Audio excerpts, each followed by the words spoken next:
প্রশান্তি জড়িত নিদ্রা মানুষের জীবনের একটা অত্যন্ত গুরুত্বপূর্ণ সুখ এবং প্রয়োজনীয়তাও।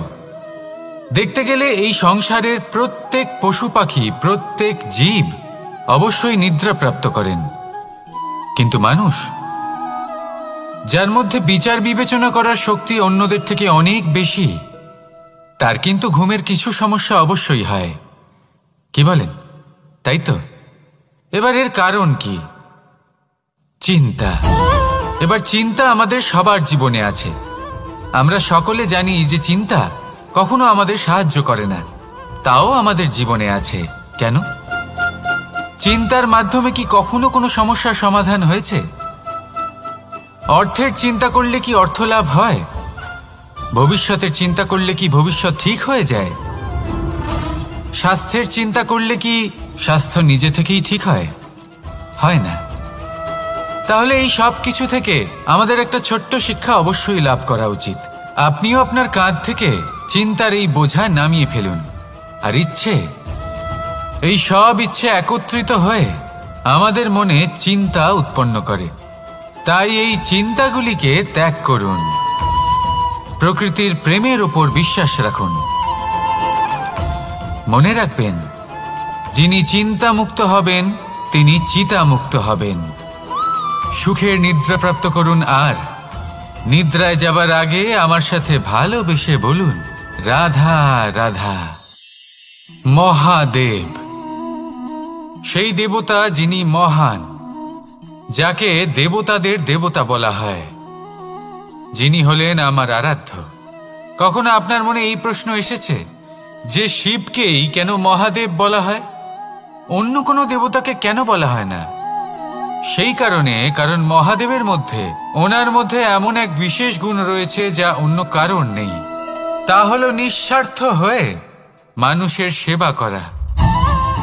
যদি প্রয়োজন পড়ে, যদি সৃষ্টির পথে বিনাশের কালো মেঘ ছেয়ে থাকে, তখন নিজের প্রাণের চিন্তা না করে হলাহল পান করার জন্য প্রস্তুত থাকেন মহাদেব। আর এই অদ্বিতীয় ত্যাগের জন্যই শিবকে মহাদেব বলে ডাকা হয়। এবার যদি কোনো মানুষও নিঃস্বার্থ ভাবনার দ্বারা নিজেকে অর্পণ করে দেয় এই জগতের কল্যাণের জন্য, মানুষের সেবার জন্য, তাহলে তিনিও মহাপুরুষ, মহামানব হতে পারেন। যদি কেউ অভুক্ত থাকেন, তাহলে নিজের থালা থেকে অর্ধেক খাবার তাকে দিয়ে দিন। যদি কেউ অসুস্থ হন, তাহলে তাকে সেবা করার, চিকিৎসা করার চেষ্টা করুন। এই জীবন শুধু নিজের জন্য নয়, অন্যদের প্রতি, সমস্ত সংসারের প্রতি উৎসর্গ করুন। যদি এইসব মানুষ শিখে যান, তাহলে তিনি মহাদেবের পথে অগ্রসর হতে পারেন। যদি মানুষ নিঃস্বার্থ ভাবনার দ্বারা এই সংসারের সেবা করতে শিখে যান, তাহলে তিনি নিশ্চিত রূপে মহামানব অবশ্যই হতে পারবেন। আসুন আমার সাথে ভালোবেসে বলুন, রাধা রাধা। স্বর্ণ, হিরে, মুক্ত, মানিক, এই সব কিছুকে আগে পাথর বলা হতো। তাহলে এমন কি হলো যে এদের রত্ন বলা হয়? আর রত্ন তা বাস্তবে আসলে কি? এটা হলো সেই পাথর যাকে আগে আগুনের তাপ সহ্য করতে হয়েছে, পরখ করা হয়েছে, যাচাই করা হয়েছে, এদের কাটার চেষ্টা করা হয়েছে, কিন্তু তারা কখনোই নষ্ট হয়নি, বরং তারা আরো উদ্ভাসিত হয়েছে, আরো উজ্জ্বল হয়েছে, এই সংসারে আরো প্রকাশ ছড়িয়ে দিয়েছে। সেই জন্য এরা হলো এত অমূল্য, সেই জন্য এরা হলো বহুমূল্য, সেই জন্যই এদের রত্ন বলা হয়। এবার মানুষের কাছেও এই নির্বাচনের অধিকার রয়েছে যে আমরা শুধু পাথর হয়ে থাকব নাকি রত্ন হয়ে থাকব। কিভাবে? আমাদের জীবনেও অনেক সমস্যা রয়েছে, বাধা আছে, বিপত্তি আছে। আমরা সেই বাধার তাপে উত্তপ্ত হই, এই সমস্যা আমাদের কাটার চেষ্টা করে। অনেক মানুষ বিভিন্ন পরিস্থিতি আমাদের ভাঙার চেষ্টা করে, কিন্তু আমাদের নষ্ট হলে চলবে না। যেভাবে এই রত্ন সমস্যার সম্মুখীন হয়ে পাথর থেকে রত্ন হয়েছে, সেইভাবেই আমাদেরও আমাদের সমস্যার সম্মুখীন হয়ে রত্ন হয়ে উঠতে হবে, এই সংসারে প্রকাশের স্রোত হয়ে উঠতে হবে। তাহলে এটাই করুন আর আমার সাথে ভালোবেসে বলুন, রাধা রাধা। সংসারে সব থেকে বড় শক্তি আসলে কি? কেউ বলবেন শারীরিক শক্তি, কেউ বলবেন অস্ত্রের শক্তি, কেউ বলবেন জ্ঞানের শক্তি। ঠিক আছে, কিন্তু যদি আমি বলি সংসারের সবথেকে বড় শক্তি হল শক্তি কোনো এক তথ্যের, আজ্ঞে হ্যাঁ, তথ্য। এই তথ্য নিজেই কিন্তু খুব শক্তিশালী, অত্যন্ত শক্তিশালী অস্ত্র হলো এই তথ্য। আর সত্যি বলতে অনুচিত তথ্যের থেকে অনেক বেশি ঘাতক হলো অসম্পূর্ণ তথ্য। যেরকম আজ শাম্ব রুক্মির সাথে করেছে, ওকে অসম্পূর্ণ তথ্য দিয়েছে, তার ফলে বিনাশ হলো। যদি এইভাবেই আপনার কাছেও কোনো অসম্পূর্ণ তথ্য আসে, আর যদি আপনি তা পরখ না করে দেখেন, যাচাই না করে দেখেন, আর নিজের কর্ম করেন, তাহলে উত্থানের বদলে আপনি পতনের সম্মুখীন হবেন। বিকাশের বদলে আপনার বিনাশ হয়ে যাবে। মনে রাখবেন একটা অত্যন্ত গুরুত্বপূর্ণ কথা, সঠিক তথ্য পাওয়া সঠিক তথ্য দেওয়ার থেকে অনেক বেশি গুরুত্বপূর্ণ। আশা করি এই কথা আপনি বুঝেছেন। জীবনে যখনই কোনো তথ্য আপনি পাবেন, সেই বিষয়ে ভেবে দেখুন, পরখ করে দেখুন, যাচাই করুন, তারপর নিজের কর্ম করুন। আর আমার সাথে ভালোবেসে বলুন, রাধা রাধা। ধর্ম এবং প্রেম, এই দুই হলো একই মুদ্রার দুই পিঠ। যদি এদের মধ্যে কোনোটা নষ্ট হয়ে যায়, তাহলে দ্বিতীয়টাও থাকে না। কখনো ভেবেছেন এমন কেন হয়? তার জন্য আগে আপনাকে বুঝতে হবে যে ধর্ম আসলে কি। ধর্ম সেটাই যা এই সংসারের প্রত্যেক মানুষকে একে অপরের সাথে সুখ এবং শান্তিতে থাকতে প্রেরণা যোগায়। এই প্রেরণার আধার হলো প্রেম। প্রেম সেটাই যা আপনার মধ্যে অন্য কারোর প্রতি করুণাবোধ জাগিয়ে তোলে, সম্মান জাগিয়ে তোলে। এবার যদি প্রেম চলে যায়, তাহলে সবার আগে বিনাশ হবে সম্মান আর করুণাবোধের। এবার যেখানে না প্রেম রয়েছে, না সম্মান রয়েছে, না করুণা রয়েছে, সেখানে ধর্ম কিভাবে বাস করবে? অশুভ ইচ্ছে জাগ্রত হয়ে ওঠে, ক্রোধ জাগ্রত হয়ে ওঠে, অহংকার জাগ্রত হয়ে ওঠে, আর তারপর আরম্ভ হয় অধর্মের।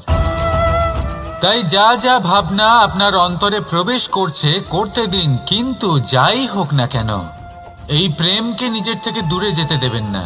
এই প্রেমকে চিরকাল নিজের কাছে রাখুন, নিজের হৃদয়। আর এই প্রেম ভাব নিয়ে বলুন, রাধা রাধা। মানুষের জীবনে উন্নতি লাভ করার জন্য তিনটি স্তম্ভের প্রয়োজন হয়। প্রথম স্তম্ভ শিক্ষা। এই শিক্ষা আমাদের জ্ঞান প্রদান করে। দ্বিতীয় স্তম্ভ ব্যবসা, যার দ্বারা আমরা ধন উপার্জন করি। তৃতীয় স্তম্ভ হলো আমাদের ঈশ্বর, আমাদের ইষ্ট। এনার সাথে যদি আমরা জুড়ে থাকতে পারি, তাহলে এমন একটা মানসিক বল আপনি লাভ করবেন যেটা এই সংসারে আর কোথাও পাওয়া সম্ভব নয়। কিন্তু মানুষ অনেক সময় জীবনে এই তিনটি স্তম্ভ লাভ করা সত্ত্বেও সামনে অগ্রসর হতে পারেন না। তখনও জীবনে কঠিন পরিস্থিতি আসতেই থাকে। এমনটা ঠিক কেন হয়? কারণ সে জীবনে এই তিনটি স্তম্ভ লাভ করে নেয়, জীবনে প্রয়োগও করে, কিন্তু তার ভিতের কথা সে ভুলেই যায়। যেমন প্রথম স্তম্ভ অর্থাৎ শিক্ষা। এই শিক্ষার আধার হলো শুভ চেতনা।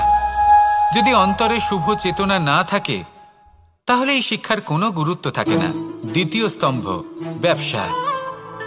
পরিশ্রম করে উপার্জন করতে হবে, এই কথাটা আমরা সবাই জানি এবং সবাই চেষ্টাও করি। কিন্তু ব্যবসা করতে করতে আমরা এটা ভুলে যাই আমাদের ব্যবহার কেমন হয়ে পড়েছে। এই ব্যবহার যদি শুভ হয়, তাহলে আমাদের উপার্জন আস্তে আস্তে একটা স্থির জায়গায় এসে পৌঁছবে। এবং তৃতীয় স্তম্ভ আমাদের ভগবান। যদি ওনার শরণে আপনি যেতে চান, তাহলে তার পূর্বে নিজের মা বাবাকে সেবা করুন, তাদের যত্ন করুন, তাদেরকে ভালোবাসুন, কারণ ওনারাই হলেন এই সংসারে আপনার সবথেকে বড় ইষ্ট। তাহলে তিন স্তম্ভের সাথে সাথে তাদের আধারকেও নিজের জীবনে প্রাধান্য দিন। কোনো সমস্যা আসবে না, জীবনে একের পর এক উন্নতি করবেন এবং এই মন প্রসন্ন হয়ে বলবে, রাধা রাধা। সুখ, দুঃখ এবং শক্তি, এই তিন হলো এই সংসারের ত্রিদেবের মতো। আমাদের জীবনে যা কিছু ঘটছে এই তিনটির ভিত্তির উপরেই হচ্ছে। আসলে এই সংসারের একটা নিয়ম আছে, যখনই আপনি কিছু লাভ করেন এই সংসার আপনার পরীক্ষা নেয়। এটা জানার জন্য আপনার পরীক্ষা নেয় যে আপনি যা কিছুই লাভ করেছেন আপনি কি আদৌ সেটার যোগ্য কিনা। ঠিক সেইভাবেই এই সুখ, দুঃখ এবং শক্তি আপনার পরীক্ষা নিয়ে থাকে। যখন সুখ আসে তখন সে আপনার পরীক্ষা নেয় যে আপনার মধ্যে অহংবোধ জাগ্রত হয়নি তো। যদি অহংবোধ চলে আসে তাহলে সুখ সেখানেই সঙ্গ ত্যাগ করে। দুঃখ আপনার ধৈর্যের পরীক্ষা নিতে থাকে, আর যদি আপনার মধ্যে ধৈর্য না থাকে তাহলে এটা আপনাকে আরো বেশি দুঃখের গভীর অন্ধকারে ঠেলে দেবে। সেখানে শক্তি পরীক্ষা নেয় আপনার বিনম্রতার। যদি আপনি বিনম্র না হন তাহলে হয় এই শক্তি আপনার সঙ্গ ত্যাগ করবে, নয় এই শক্তি বিনম্রতার অভাবে আপনার পতনের কারণ হতে পারে। এই সংসারে যে কোনো ব্যক্তি যিনি এই পরীক্ষায় উত্তীর্ণ হয়ে থাকেন এই জীবনে তিনি সাফল্য লাভ করেন। আসুন আমার সাথে ভালোবেসে বলুন, রাধা রাধা। ভয়ের সাথে আমরা সবাই পরিচিত, কষ্টও আমরা সবাই পেয়েছি। কখনো কখনো আমরা অসুস্থ হয়ে পড়ি, আর এমন সময় হলে মাতার মমতা, কখনো বাবার স্নেহ, কখনো বন্ধুদের পাশে থাকার অনুভূতি আমাদের রোগ নিরাময়ে সাহায্য করে। কখনো যদি আমরা নিরাশ হয়ে পড়ি তখন যদি আমাদের কোনো আপনজন আমাদের দুটো ভালো কথা বলে তখন আমাদের মনোবল বেড়ে যায়। ঠিক তেমন সংসারের এই রঙ্গমঞ্চে যদি আপনি পীড়িত অনুভব করেন, কিছু শুভ কথা আলোচনা করুন, কিছু স্তুতি গান করুন, কিছু মুহূর্তের জন্য হলেও নিজের ইষ্টদেবের কথা স্মরণ করুন আর প্রার্থনা করুন। সাহস বাড়বে, শক্তিও বৃদ্ধি পাবে এবং সামনে এগিয়ে চলার পথও দেখতে পাবেন। তখন এই মন প্রসন্ন হয়ে বলবে, রাধা রাধা। এই সংসারে কখনো কোনো ব্যক্তিকে তার বাইরের পোশাক দেখে বিচার করার চেষ্টা করবেন না, এটা খুব বড় ভুল করবেন। যেমন আমরা জীবনে অনেক সময় এমন করি, ধরুন কোথাও একটা গাছ দেখলাম, খুব বিশাল আকারের একটা গাছ যেটা মাটির থেকে অনেক উঁচুতে পৌঁছে গেছে, যার বিশাল শাখা আছে। সেগুলো দেখে আমরা ভাবি যে এই গাছে হয়তো কত সুস্বাদু ফল আছে, আমরা সেই গাছের পরিচর্যা করতে থাকি। আবার অন্যদিকে হলো একটি তৃণ যেটা মাটি থেকে কিছুটা উঁচুতে পৌঁছেছে, কিন্তু সেই তৃণর নিচে, মাটির নিচে অত্যন্ত সুস্বাদু ফল বা সবজি জন্ম নেয়, যা আমাদের স্বাস্থ্যের পক্ষে অত্যন্ত উপকারী। সেই জন্য কখনো আবরণ দেখে কাউকে বিচার করতে চেষ্টা করবেন না। তার বদলে এটা বোঝার চেষ্টা করুন যে আপনার সামনে যে ব্যক্তি আছে বা বস্তু আছে তার বিশেষত্ব কি। যদি এই বিশেষত্ব বোঝার ক্ষমতা আপনি অর্জন করেন, যদি এই শিল্প আপনি নিজের ভেতরে জাগ্রত করেন, তাহলে এই সংসারে বিশেষত্ব কি সেটা আপনি জানতে পারবেন। আর এই সমস্ত খেলা দৃষ্টি থেকে নয়, দৃষ্টিভঙ্গি থেকে জন্ম নেয়। দৃষ্টিভঙ্গি সবসময় শুভ রাখুন আর আমার সাথে ভালোবেসে বলুন, রাধা রাধা। যখন আমরা কোনো বনে প্রবেশ করি তখন এই সবুজ ঘাস দেখে, এই কোমল ঘাস দেখে আমাদের মন প্রফুল্ল হয়ে ওঠে। ভিন্ন ভিন্ন প্রজাতির ফুল, ভিন্ন ভিন্ন রঙের ফুল দেখে এই মন আনন্দে ভরে ওঠে। এখানে শিশুরা আনন্দ লাভ করে, বড়রা ভোজন গ্রহণ করেন, কথাবার্তা বলেন, হাঁটাহাঁটি করে বেড়ান। এবার ভেবে দেখুন, যখন এই উপবনের নির্মাণ হয়েছিল সেই সময় যদি এই মাটিকে সঠিকভাবে খনন না করা হতো, যদি তাতে সঠিকভাবে বীজ রোপণ না করা হতো, যদি কোনো সংঘর্ষ না হতো, পরিশ্রম না করা হতো, যদি চলতে চলতে পায়ে কাঁটা না বিঁধে যেত, তাহলে এই সুন্দর বন দেখে আমরা কি এই আনন্দ লাভ করতে পারতাম? কখনোই নয়।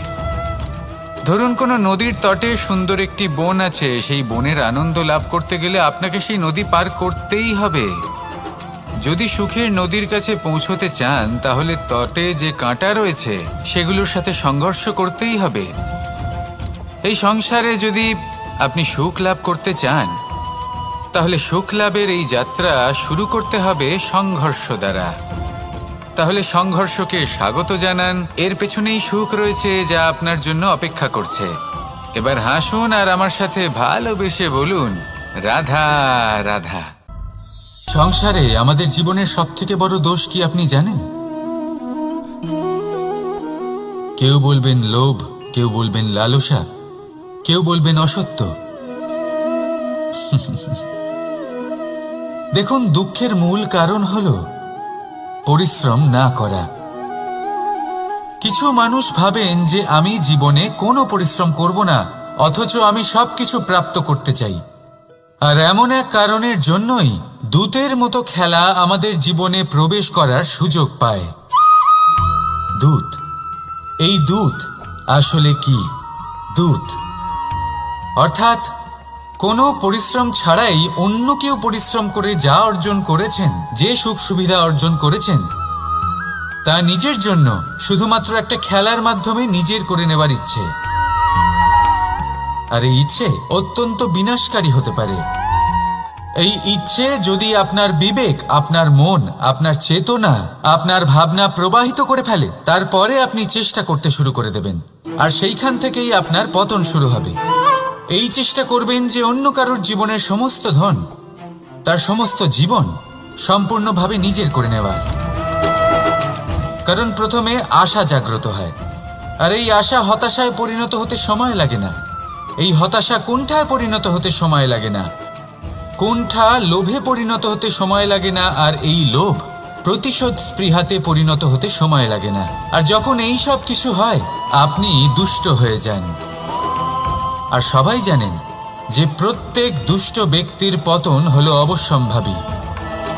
তাই নিজেকে দূতের থেকে দূরে রাখুন আর পরিশ্রমকে নিজের কাছে টেনে নিন। জীবনে আপনার যা যা স্বপ্ন রয়েছে, যা আপনি করতে চান, শুধুই পরিশ্রম দ্বারা অর্জন করুন। তাহলে তাই করুন আর আমার সাথে ভালোবেসে বলুন, রাধা রাধা। জীবনে কিছু শেখা অত্যন্ত গুরুত্বপূর্ণ। এবার কি কি শিখতে হবে সেই সব শেখানোর জন্য অনেক শিক্ষক রয়েছেন, কিন্তু কি শিখবেন না আর কি করবেন না, এটা আমাদের নিজের অভিজ্ঞতা দিয়েই শিখতে হয়। কিন্তু তার মানে এটা নয় যে যদি আপনাকে শিখতে হয় যে আগুনের তাপ কতটা, আপনাকে আগুনের মধ্যে হাত দিতে হবে। না, অন্য কারোর অভিজ্ঞতা দ্বারাও শিখতে পারেন। প্রশ্ন শুধুমাত্র একটাই যে আপনি কি শিখতে চান নাকি চান না। যদি আপনি এটাই ভাবেন যে আমি শুধুই নিজের অভিজ্ঞতা দ্বারাই শিখতে চাই, তাহলে জীবনকাল ছোট মনে হবে, অনেক কিছুই শিখতে পারবেন না। তাই নিজের সাথে সাথে বড়দের অভিজ্ঞতা দ্বারাও শেখা শুরু করে দিন। এই সংসারের অভিজ্ঞতা দ্বারা শিখতে শুরু করে দিন। আর এটা নিশ্চিত রূপে শেখা আবশ্যক যে কখন কি করবেন না, কোথায় থামতে হবে আর কোথায় থামবেন না। তাহলে আসুন আর আমার সাথে ভালোবেসে বলুন, রাধা রাধা। ভোজন। এবার ভোজন সংগ্রহ করার জন্য মানুষ কি না করেন, সবসময় চেষ্টা করতে থাকেন। ফসল উৎপাদনের জন্য অনেক পরিশ্রম করতে থাকেন, কিন্তু অনেক সময় অনেক পরিশ্রম করার পরেও ফসল ভালো উৎপাদন হয় না। এর কারণ কি? কারণ হলো এটাই যে আপনি পরিশ্রম হয়তো অনেক করেছেন, কিন্তু আপনার নজর তো সেই বীজের দিকে ছিলই না যা আপনি রোপণ করেছেন। সেই জন্য সবসময় কোনো বীজ রোপণ করার আগে তাকে পরখ করে দেখুন, তা অত্যন্ত আবশ্যক। আর সেইভাবেই যখনই কোনো কর্মের প্রশ্ন আসে, তাহলে সেখানে শুধুমাত্র পরিশ্রম যথেষ্ট নয়। সেই কাজের প্রতি আপনার কর্তব্য কি, আপনার উদ্দেশ্য কি, সেটা জানা হলো অত্যন্ত গুরুত্বপূর্ণ। তাই কর্ম করুন, কিন্তু সেই কর্মের প্রতি আপনার যা উদ্দেশ্য তার মাহাত্ম্য বুঝতে চেষ্টা করুন। তাহলে আসুন আমার সাথে ভালোবেসে বলুন, রাধা রাধা।